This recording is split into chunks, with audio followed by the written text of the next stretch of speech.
Hello, Mark Crossfield here. We've got Ping i20 hitting up its younger brother, possibly, Ping G25. Let's give these two Ping irons a hit, show you what I think of the two and why one might appeal to some kind of golfer and maybe G25 might appeal to a different range golfer. Let's get stuck in.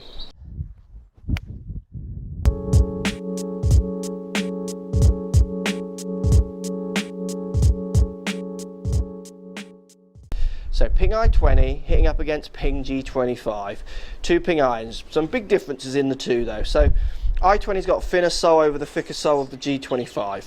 i20 comes with the ferrule, G25 has no ferrule, the black thing, the black plastic thing around the end of the neck. G25 is this cast, well, they're both cast, sorry, but it's this kind of grey matte finish where you got more of a white satin finish in the i20. Looking down at the two clubs, the G25 is longer in its head length, it feels bigger, thicker top sole, top line. The i20 is a thinner, more compact head. So out of the two, the i20 is definitely making plays for the better player. You know, it's got the ferrule that they're used to, it's got the matte finish or the kind of more white satin finish, which they're arguably looking for and more used to, and with the smaller head design, where G25 is definitely looking for people who want more help, still within the Ping brand, and want that more old-fashioned Ping look, that traditional Ping look, which the G25 delivers. So let's give them a hit and see how they feel different. We'll start with G25. You know, I'm already expecting that they're going to feel different. A little bit more offset in G25, definitely the bigger head. This one feels considerably easier to hit than i20. So let's give it a hit. You know, I think G25 produces a really good flight. I think that thicker sole allows me to get it high if I want to, but it doesn't balloon the ball up in the air. G25, you've got to remember, has a progressive offset and progressive thicker soles as it goes into the longer irons, which i20 won't do. Again, G25 is trying to really appeal to a much wider audience. You could be a beginner golfer using G25, and you could even be a tour player using G25 if you require some kind of launch characteristics. You wouldn't find many using G25 if they have actually got any, but you could find scratch club players using G25 who want a little bit of help in their longer irons and maybe want to be able to work the ball higher when needed. Let's give G25 another hit.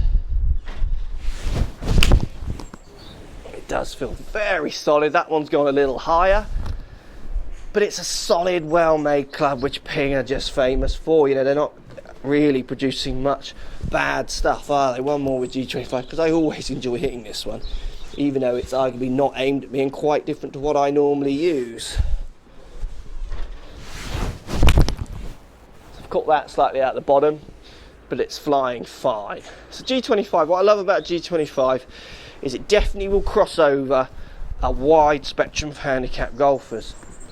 i20, gorgeous little looking head, really classic in its design, much more aimed at the better player.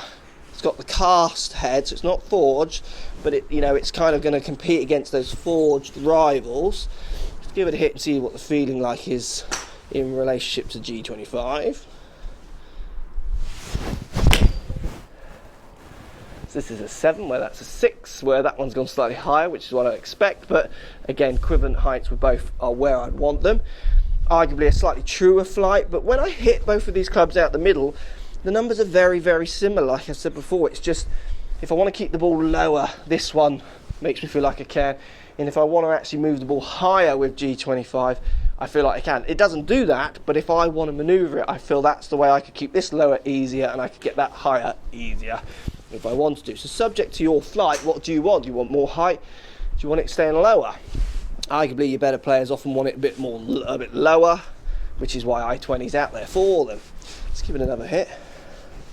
The other thing as well that you wouldn't do, which you can do with other sets, some people talk about mixing the set, because the finish is so different. I think that would be really, really hard.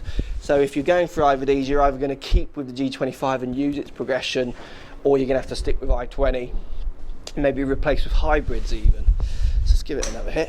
I do love i20, it looks so nice down by the ball. That's a good strike. Definitely feels a fraction softer in its sound and in its feeling than i20, and I don't know if that's just me working that in because I think this is a better player's club, so it should be, or if it actually is, but to me it feels a fraction more like a better player's softer iron. Let's give it one more here.